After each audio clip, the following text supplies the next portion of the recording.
दोस्तों नमस्कार। मैं संजय कुमार। आज हम लोग मैथिली शरण गुप्त के कैकेयी का अनुताप पाठ का अध्ययन करेंगे। तो शुरू करते हैं। तदंतर बैठी सभा उजट के आगे, नीले वितान के तले दीप बहु जागे। टकटकी लगाए नयन सुरों के थे वे, परिणामों सुख उन भयातुरों के थे वे। उत्फुल्ल करौंदी कुंज वायु रह रह कर, करती थी सबको पुलक पूर्ण मह मह कर। वह चंद्रलोक था कहाँ चांदनी वैसी, प्रभु बोले गिरा गंभीर नीर निधि जैसी। तो यह प्रसंग जो है, जब राम लक्ष्मण और सीता वनवास को चले गए तो भरत उन्हें मनाने के लिए जाते हैं, और जब वह जाते हैं तो उनके साथ में माता कैकेयी और राज्य की प्रजा भी और मंत्रीगण भी साथ में जाते हैं। उस समय का वर्णन है। तो इसका प्रसंग हम लिखेंगे कि श्री रामचंद्र जी से भेंट करने के लिए भरत पंचवटी के आश्रम में पहुंचते हैं, और उस समय रात्रि हो चुकी थी। तो रात्रि के समय जो प्राकृतिक छटा थी, सुंदरता थी, उस समय का वर्णन किया गया है। व्याख्या शुरू करते हैं। तदंतर बैठी सभा उजट के आगे। उजट माने होता है कुटिया। तो भरत जी कहाँ पहुँच गए हैं? पंचवटी। भरत जी पंचवटी रामचंद्र जी की कुटिया के पास पहुँच गए हैं। तो तदंतर बैठी सभा उजट के आगे। तो तदंतर रामचंद्र जी की कुटिया के सामने सभी आए हुए लोगों की सभा जो है बैठ जाती है। अब जंगल है तो जंगल में जगह कहाँ रहेगा, तो वहीं सब ज़मीन पर ही सभा के रूप में बैठ गए। नीले वितान के तले दीप बहु जागे।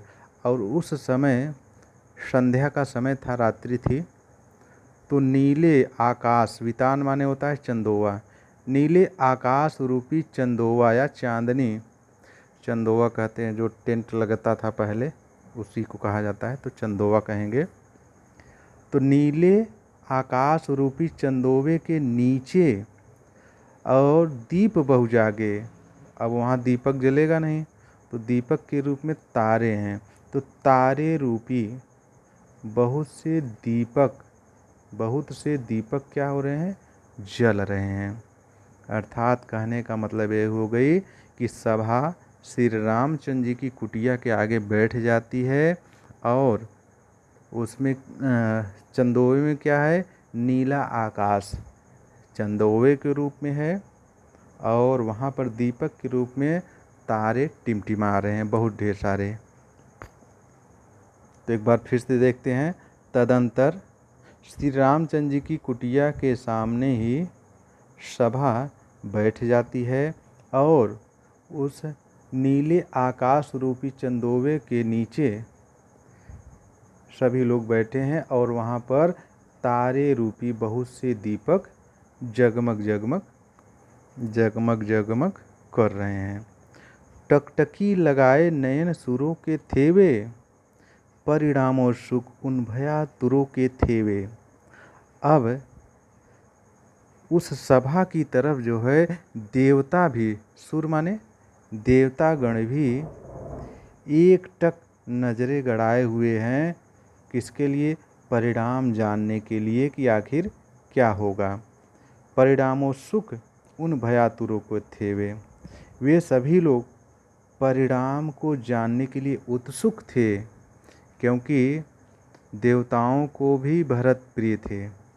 भरत देवताओं को भी प्रिय थे, इसलिए वे सभी लोग भयातुर, भयभीत थे। क्यों भयभीत थे? कि कहीं इतनी बड़ी सभा को देख करके, या फिर भरत को अपनी प्रजा के साथ आया हुआ देख करके रामचंद्र जी अन्यथा समझ करके कोई कठोर निर्णय न ले लें।